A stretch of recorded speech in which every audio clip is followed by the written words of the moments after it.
Сәлем достар, сіздермен бірге арнасақ достар. Біздер бүгін сіздерге тегін интернетке қалай кіру керек екенін үйрететін боламыз. Біздерге ол үшін Skype VPN деген предложение керек болады. Оған кіреміз.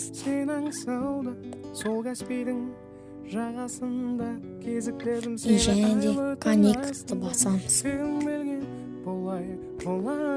Сені көрмесем жүрек қиналарым. Келші жаным, келсең жұбағым. Бірге аралайық каспий жағалауын. Енді сіздерде тегін интернет болады. Сенбесеңіздер өздеріңіз тексеріп көрулеріңізге болады. Сіздермен бірге болған приятелмасы достар. Менде маған подписчик керек, сол үшін лайк басып подписаться етіп колокольчикті басып кетіңіздер. Мен сіздерге келесі видеом шығаратын боламын. Сау болыңыздар.